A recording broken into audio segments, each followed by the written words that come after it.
Hey guys, Earphoneus Fanaticus here. There's an apocalypse going on out there, everyone's stocking up and the end of the world is coming as we know it. So while we are all rotting inside the room, why don't we check out an earphone? Today, I'm again unboxing something I bought from Mass Drop, the JVC HA-FDX1 dual carbon driver earphone.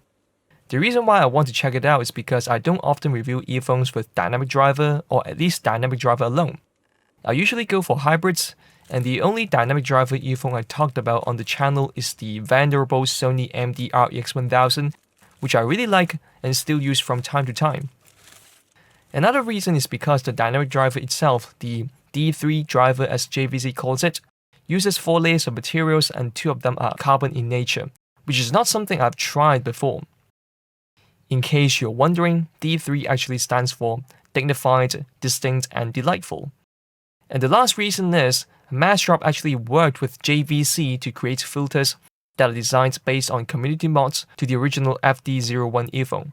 That version can sometimes also be found on Mass Drop with its original 3 sets of filters, though at a slightly lower price. I got mine for around $255 plus shipping, and it only took a week or so of time to ship.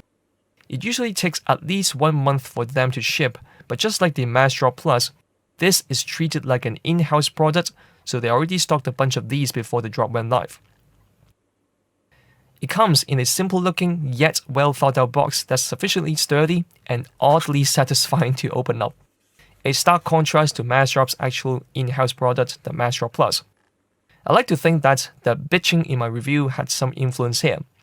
But just to demonstrate how nice the box is, I filmed myself actually closing up the box, and I must imagine how much of a delight it must be for the staff to pack this thing. Anyway, the first compartment I opened up held an MMCX cable that terminates with a straight angle 3.5mm jack. I will say more about this in my detailed review, but for now, I just want to say the cable is actually really well constructed, feels nice on hand, but is a bit heavy due to the metal parts used. I also found some documentations in the same compartment, but who cares about those? The compartment under holds the earpieces. I did that little gesture because I didn't expect them to be rolling around here like that. I took out both earpieces and once again they feel sturdy and heavy. It's full metal all around. It reminds me of the Dandu DK3001, which I've done a review for a long time ago, but the build quality and print quality are both better. Not to mention subjectively, these look better than the Dandus. They come fitted with JVC's own Spiral Dot Plus, which uses a new material that feels softer but a bit sticky on first touch compared to the original ones, which I've talked about many times on the channel in my detailed earphone reviews. These tips feature big opening with little dimples inside that diffuse reflected sounds which don't come out straight through the opening.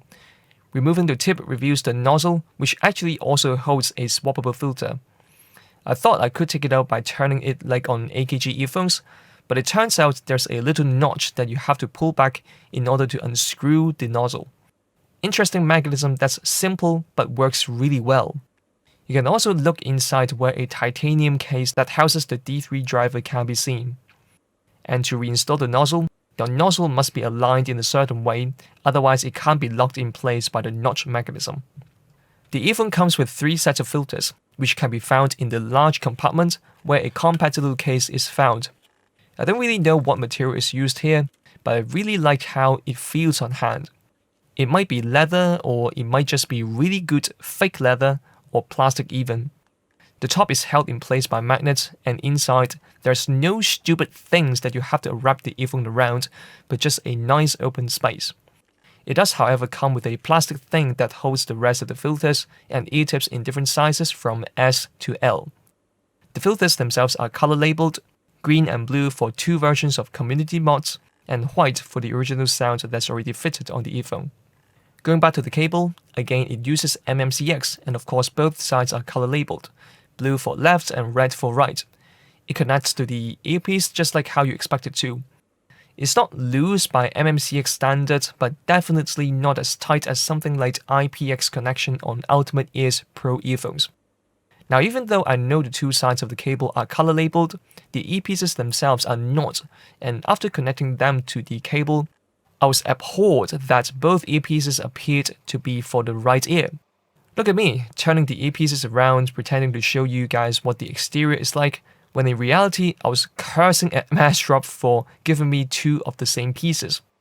But luckily, my fumbling with the earphone led me to realize that the connector assembly can actually rotate around, so that's why there's no need to color label the earpieces.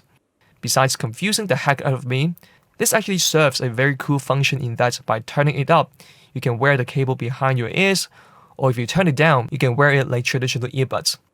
I can already tell you, however, that for people who need glasses, having the cable behind the ears is a no-go for this earphone because it usually ends up falling off anyway. So traditional style is the only way that works for us. But if you don't wear glasses, behind the ears is probably the way to go because the ears help relieve pulling tension and reduce cable noise, as well as making the cable feels less weighty. Anyway, that's it for this unboxing.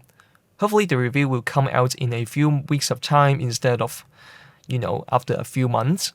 And this isn't exactly unlikely to happen because I get to stay home more given what's happening.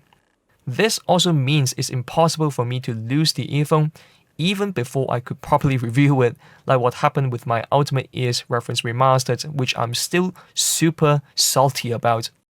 By the way, the review for that earphone came out not too long ago, so if you're looking for some quarantine content on IEMs, you should definitely check it out because I do think it's the best earphone I've ever tried and reviewed on this channel.